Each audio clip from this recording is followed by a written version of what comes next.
درست شب شد، آمدم تا داستان ایران بخوانم.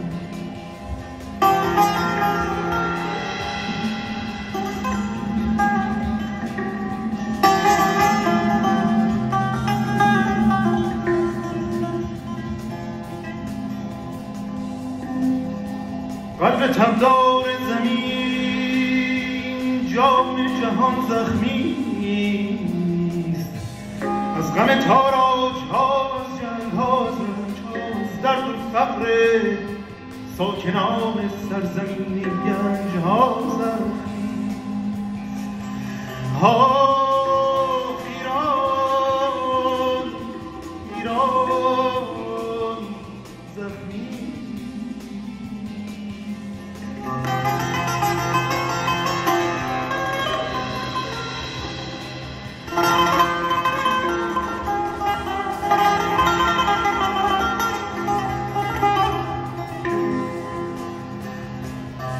در کنار جای رنجورش غمش افسردگی را مثل بذری در دلم یک باره میکارد. دور از خاک عزیزش ابر دلتنگی شبانه روز بر جان من دلخسته میبارد. لیک اما دل دیوانه هر لحظه ای لبریز از شوق وصال آرزوی هر زمان این خاک من دارد.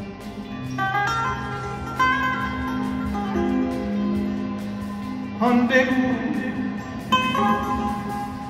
ای هم قبیله از 1001 شب امشب را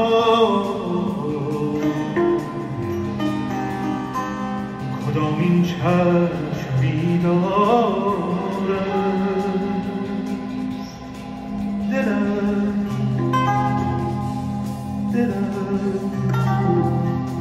به عربی سخن نگویم. حجاج ابن یوسف هر که به فارسی میخواند و مینوشت بی دریغ از دم تیر درگذاشت و گردن زد. چند تن؟ به یک روایت 120,000 تن. همه را برکشتم. از اون بیان تو بدان به هرمدان که تو پون تباه کردیم و که تو خونه و مردم هنوز به پارسی سخن میگویند.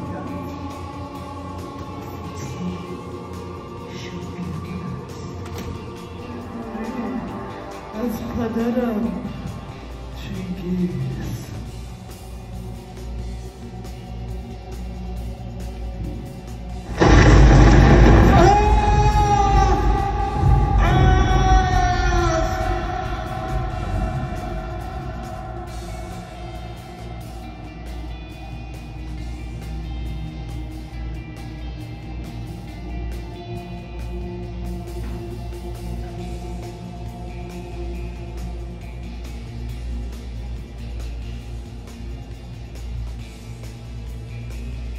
آمدیم، تاختیم، ویران کردیم، سوزاندیم، کشتیم و ماندیم. ما میمانیم تا همیشه، تا آخر دنیا. ما این سرزمین را پر میکنیم از پسرانی که اکتای نام دارند: تیمور، هلاکو، پهلوان، و دخترانی که شیلان صدایشان میکنند: موکا و آلتانی.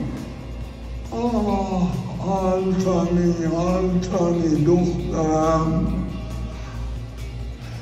که 6 سال است به انتقام مرگ شویت نیشابور تا اصفهان را به خاک و خون کشیده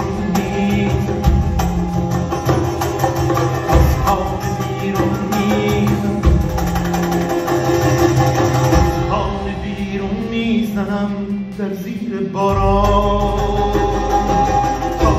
کنم در کوچه صبریم هر دار من شین گریم ابریم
یا برساند یکی دستگولم ببرد آن دگر گزارش بخواند از لشکر بی قیاس مغول.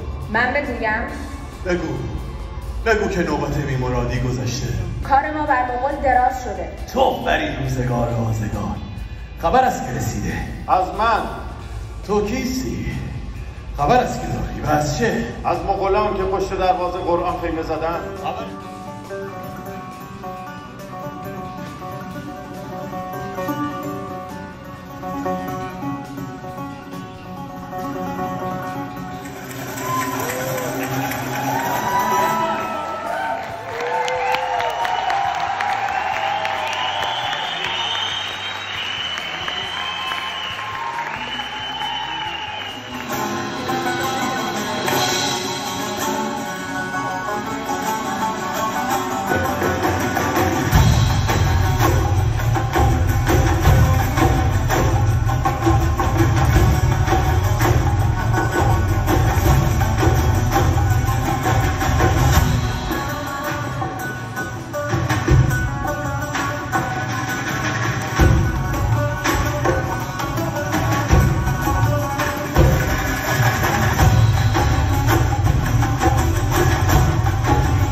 از تاریخ این سرزمین برام میگفتم تاریخ این سرزمین کیسای توه که بافته شده تو رنجای من. تاریخ بال پرنده زخمیه که هر بار با سنگی و تیری به خاک میفته و دوباره بال میتکونه و خونچکون پرواز میگفت از مغول برمونه میگفتم همین فرداست که سهرگاه کشتارشون آغاز کنن و شب هنگام با شبیخون به پایان برسونن. میگفت از خاندانمون بگو. میگفتم نسب به اردشیر بابکان میبریم که نشانش در نقش رستم هست. میگفتم عزیزم خسته نمیشی از این همین قصه تکراری که هر روز و هر شب از من میپرسی. میگفت تکرار این قصه ها همه توش و توان منه برای پایداری. آی خورشید دخترم عزیزم نمیخوام غمگینتون کنم. بابای خدا بیامرزا میگفت این دنیا مثل گوشت خرگوش میمونه، نصفش حلاله و نصفش حرام، اما ندونه کدوم نصفش حلاله و کدوم نصفش حرام. امروز رفته بودم شکار خرگوش سمت شولی. نقش رستم بیارشون دختر، بیار دیگه، بیاری دراز گوشاره، بیاری بخوری تا جون بگیری. بیاین عزیزم بیاین بخوری، از حلال حرامش هم نپرسی. میدونین اسم این خوراکو چیه؟ اسمش خامیزه، گوشت خرگوش و سرکه. بخورین نوش جونتون. بیا عزیزم بخور، خوشمزه شده، بخور، خودت هم بخور. بیا عزیزم بیا بگیر بخور. ای تصدقتون بشم، بخورین عزیزم بخورین. باشته ببینم خودت بخور. ندیده بودم این طرفا. اهل شیراز نیستم. باشو پس چیکار داری قاطی خلق الله؟ به جستجوی کسی آمدم. به جستجوی کسی آمدی؟ اینجا همه برای خودشون کسی هستن. کلاله کلاه دوز، برزین درزی، ارسلان پالون دوز. دیدی؟ جماعتی هم اسب و اسب جمع میشن، محض مشق جنگ و تیر و کمان و شمشیر با بیل و کلنگ و چوب و زنجیر.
دیگه هست